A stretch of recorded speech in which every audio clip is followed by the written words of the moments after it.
بڑا اہم سوال ہے پیارے بھائیوں، غور سے سننا۔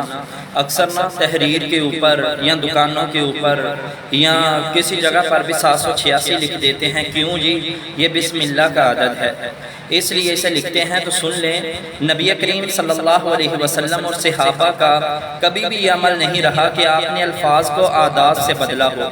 اعداد سے الفاظ کو بدلنے کا کام یہ یہودیوں نے کیا تھا۔ ان کے ہاں 7 اور 14 کو بڑی اہمیت حاصل ہے۔ عیسیٰ علیہ السلام سے لے کر ابراہیم علیہ السلام تک جتنے بھی نسب نامے ہیں 14 کر کے انہوں نے 3 حصے بنائے ہیں۔ کیوں؟ نمبر 1 تو کہتے ہیں یہ 7 کا ڈبل ہے۔ دوسرا، حضرت عیسیٰ علیہ السلام کے وفات کا 7واں سال ان کے لیے بڑی اہمیت کا حامل ہے۔ تو یہ اعداد کو، الفاظ کو اعداد سے بدلنا پہلے نمبر پر تو یہ یہودیوں کی علامت، اور پھر دوسرے نمبر پر یہ ضروری نہیں ہے کہ ایک عدد سے چند الفاظ ہی مخصوص ہوں، یا چند جو الفاظ ہیں ان کا صرف ایک عدد ہی بنتا نہیں۔ جیسے ایک الفاظ کے کئی معنی بنتے ہیں، ایسے ہی الفاظ کے اعداد بھی بہت زیادہ بنتے ہیں۔ بسم اللہ الرحمن الرحیم کا عدد جیسے 786 بنتا ہے، ایسے ہی ہندوؤں کا ایک معبود کرشنا ہے، تو اس ہرے کرشنا، جے کرشنا بھی 786 کے مجموعہ بنتا ہے اعداد کا۔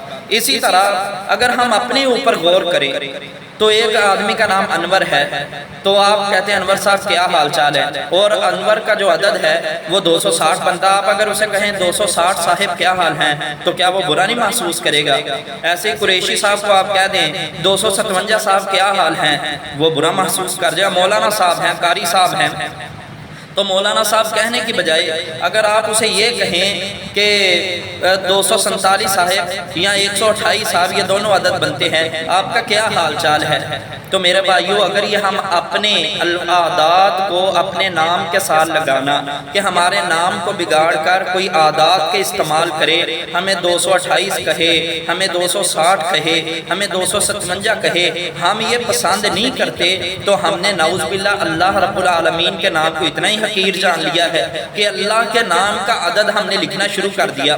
ہم اپنی روزمرہ زندگی میں بھی اگر غور کریں نا، تو ایک آدمی نکاح کر رہا ہے تو مولانا صاحب پوچھتے ہیں ہاں بھئی فلاں بنت فلاں کے ساتھ اتنے مہر کے عوض آپ کو نکاح قبول ہے، تو وہ اگر قبول ہی کے بجائے وہ کہے 128 کیا جی، 128 کا عدد ہے قبول کرنا، تو وہ کہتے ہیں 128 کیا، تو میرے بھائیوں یہ قبول نہیں ہوگا۔ یا طلاق دیتے وقت کہے میں نے تجھے 138 دی، تو یہ قبول نہیں ہوگا۔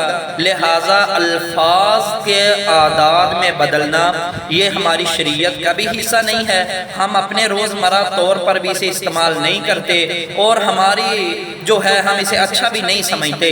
لہٰذا جب اپنی ذات کے لیے اسے اچھا نہیں سمجھتے تو یہ کیسے گوارا کر لیا کہ اللہ کے لیے ہم اسے اچھا سمجھیں؟ یہ ایمان والے کی غیرت گوارا نہیں کر سکتی۔ تو میرے بھائیوں، اللہ کے مبارک نام کا بھی اعداد استعمال نہ کیا کریں، تو اللہ ہمیں بچنے کی توفیق عطا فرمائے۔ انشاءاللہ امید کرتا ہوں آپ کو سمجھ آ گئی۔